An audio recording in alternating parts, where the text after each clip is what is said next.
Hello, I'm Caitlin Huey-Burns in Washington. Welcome to The Takeout. If you, like most Americans, were busy this weekend kicking off the official start of summer, which, by the way, is very well deserved, we have everything you need to know about what's been keeping everyone here in Washington on their toes, and that's Iran. There have been lots of movements in the past few hours alone, so here's where things stand. Just this afternoon, Iran launched more than a dozen missiles at the Udeid Air Base in Qatar, home of thousands of American service members.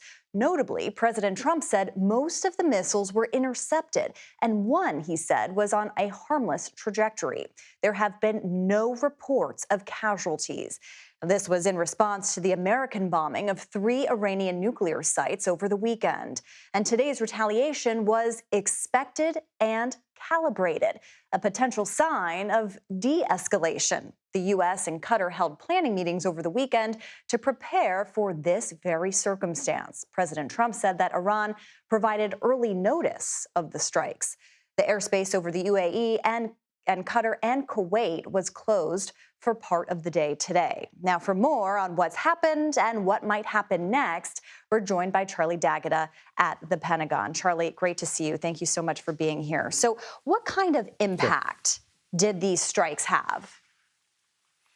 Yeah, Caitlin, very little. The Qataris claim that 11 of the 12 missiles were intercepted. The 12th fell into a harmless place, as you mentioned, didn't do any damage. A U.S. defense official we spoke to told CBS News that CENTCOM, that's Central Command, successfully defended against the missile attack. So I can't give you like a breakdown of numbers, but between the Qataris and CENTCOM, those missiles were either all intercepted or fell in places where they didn't do any damage. So we know for a fact, because we checked, there's no harm to any U.S. personnel or any of the equipment or aircraft at that base, and which is CENTCOM's largest overseas base in that region.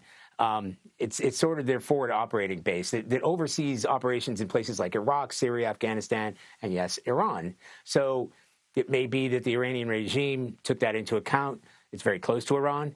But it's also important to note that this took place on the soil of a sovereign country, in Qatar, and the Qataris aren't happy about that.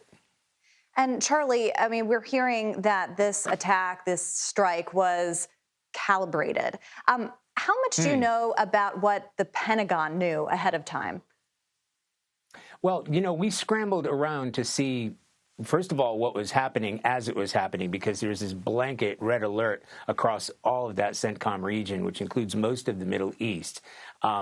But afterward, yes, after President Trump posted on Truth Social, he actually said he wanted to thank Iran for the early notice, which made it possible for lives not to be lost and nobody to be injured. Those are his words. So if the commander-in-chief was notified, well, so is the military. Now, they had already taken precautions, because that base is it's really just 2 huge runways. It's about 60 square acres, and it's like a logistical hub. So non-essential personnel, some families, had already been evacuated. That was even before the attack against Iran. And we also understand a lot of the aircraft that are usually based there had been moved, so they've been dispersed to be out of harm's way. And I have to say, I've been to that base a couple of times. It is heavily fortified, heavily protected, with hardened places for personnel and aircraft, for that matter, to take shelter. And these are short to medium-range missiles, which, yes, can cause a lot of damage, but at the same time, they're relatively easy to intercept, certainly by American standards. And as a rule, anything that was approaching outside the base, sort of Qatari soil, the Qataris would deal with. Anything inside the base or headed to inside the base, that would be U.S. jurisdiction.